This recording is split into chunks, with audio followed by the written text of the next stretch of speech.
I really wanted to like this show. I really did. And to its credit, it actually did hold my attention for a little while longer than anything else has lately. A lot of the shows I've been reviewing on Netflix these days don't usually see their way past my little 3-episode sample pack. But this one made it all the way up to episode 8, so, I actually put in the effort, and I was legitimately interested in this show. At first. But man, oh man, did this show go downhill for me.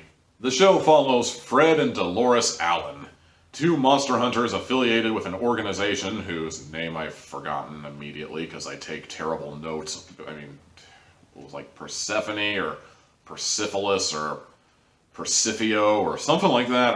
I can't really remember off the top of my head anymore, but the important thing is this organization of monster hunters is especially interested in a group of monsters calling themselves the October Faction, and they go all around the world slaying monsters and protecting humanity and saving the day and making everybody feel good about themselves or something like that. At the beginning of the show, Fred and Dolores recently completed a mission out somewhere in Japan and have moved back to attend the funeral of Fred's father, and they find out that this town that Fred was so eager to get away from might actually be full of a lot more supernatural nonsense than even they were aware of. And now it's up to them to clean up the town and make sure their kids don't flunk high school or something. On paper, this sounded like a really cool idea, and I was genuinely interested to see where they went with it. And where did they go with it? Well, they kind of focused on the parents and their monster hunting, but for the most part, they seemed more interested in the teenagers, and basically reminding me that high school is super fucking important, yo. And the next thing I know, I felt like I was watching a CW drama. They seriously took something that had all the potential in the world of being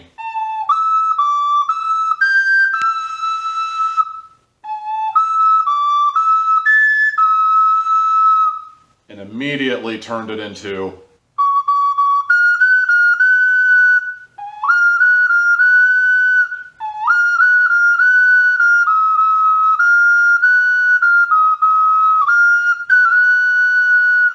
in the span of 2 episodes. Just in case I haven't made it clear in my Tall Girl review, maybe I didn't clarify it all that well in that review, or maybe you're new here, I don't think teenage melodrama is that interesting.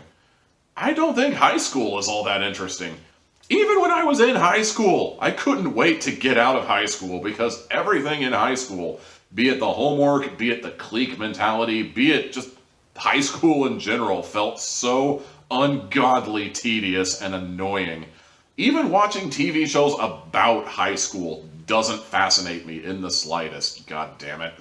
I'll simulate what watching this show was like for me. Okay, we got a very interesting hunt here and more teenage melodrama. Uh-huh. Yep, you're gonna be the popular kid in school, whatever. Fast forward. Yeah, you beat up those vampires, yeah. Oh, this is an intense fight right here, ooh. More teenage melodrama. Guess they're throwing a house party, whatever. Alright, here we go. Ugh, more teenage melodrama.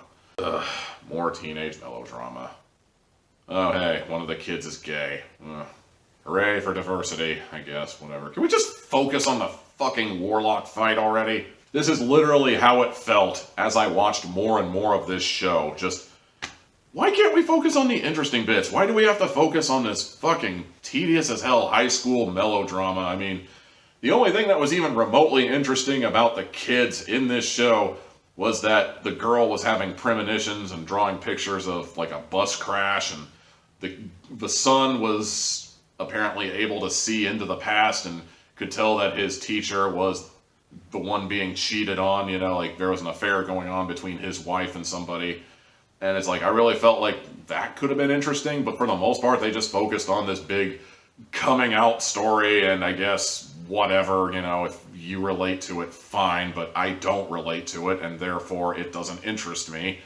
Then they reveal that the kids are warlocks, and that maybe not all warlocks are evil, and maybe I'm missing the point entirely because I didn't finish the series, but by the time they got to this whole, humanity will never understand you because you're different. Boring. Change the channel. Let's see. Oh, I hear David Lynch has a new short movie I should check out. I really wanted to like this show, and unfortunately it just didn't hold my attention. I hear it's based on a comic book, but I have a really bad feeling the comic book isn't any better. That would imply that I actually read the comic book or had any interest in reading the comic book. All in all, I am really disappointed with how this show turned out, and 2 hats out of 4. And that's going to do it for this edition of Hatflix and Chill. Be sure to like, comment, subscribe, ring the bell if you actually mean it, and be sure to check the channel for more Tommy Teal Hat goodness. Until next time.